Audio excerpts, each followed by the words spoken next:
அல்லாஹ்வின் தூதர் ஸல்லல்லாஹு அலைஹி வஸல்லம் அவர்கள் கூறினார்கள், இரு பெரும் குழுக்களுக்கிடையே பெரும் போர் ஏற்பட்டு அவை ஒன்றோடொன்று சண்டையிட்டுக் கொள்ளாதவரை மறுமை நாள் வராது. அவ்விரு குழுக்கள் முன்வைக்கும் வாதமும் ஒன்றாகவே இருக்கும். மேலும் ஏறத்தாழ 30 பெரும் பொய்யர்களான தஜ்ஜால்கள் உலகில் தோன்றாதவரை மறுமை நாள் வராது. அவர்களில் ஒவ்வொருவனும் தன்னை இறை தூதர் என்று வாதிடுவான். மேலும் கல்வியாளர்களின் மறைவால் கல்வி கைப்பற்றப்பட்டு நிலநடுக்கங்கள் அதிகமாகி காலம் சுருங்கி குழப்பங்கள் தோன்றி கொலை பெருகாதவரை மறுமை நாள் வராது. மேலும் உங்களிடையே செல்வம் பெருகி குழிக்காதவரை மறுமை நாள் வராது. அப்பொழுது செல்வன் தனது தர்மத்தை ஏற்பவர் யாரேனும் கிடைக்க மாட்டாரா என்று கவலைப்படுவான். அவன் அதை எடுத்துக்கொண்டு ஒருவருக்கு கொடுக்க முனையும் போது இது தமக்கு தேவையில்லை என்று அவர் சொல்லிவிடுவார்.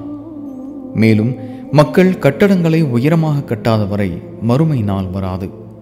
மேலும் ஒரு மனிதன் மற்றொரு மனிதனின் மண்ணறையை கடந்து செல்லும் போது, அந்தோ நான் இவனுடைய இடத்தில் மண்ணறைக்குள் இருக்கக்கூடாதா என்று ஏக்கத்துடன் கூறாதவரை மறுமை நாள் வராது.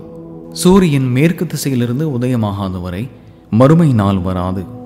அவ்வாறு உதயமாகும் போது அதை காணும் மக்கள் அனைவரும் இறை நம்பிக்கை கொள்வார்கள்.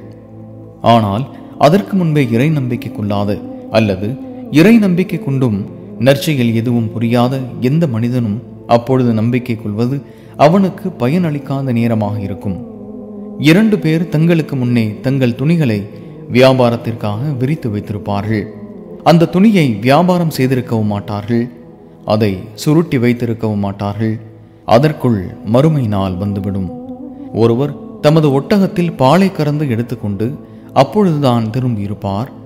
அதை அவர் அருந்து இருக்கவும் மாட்டார். அதற்குள் மறுமை நாள் வந்துவிடும். ஒருவர் தமது தடாகத்தை அப்பொழுதுதான் செப்பனிட்டிருப்பார். அதிலிருந்து அவர் தம் கால்நடைகளுக்கு நீர் புகட்டி இருக்கவும் மாட்டார். அதற்குள் மறுமை நாள் வந்துவிடும். ஒருவர் தமது உணவை தம் வாயருகே கொண்டு சென்றிருப்பார். ஆனால் இன்னும் அதை உண்டிருக்க மாட்டார். அதற்குள் மறுமை நாள் வந்துவிடும். இதை அபூ ஹுரைரா ரலியல்லாஹு அன்ஹு அவர்கள் அறிவிக்கின்றார்கள்.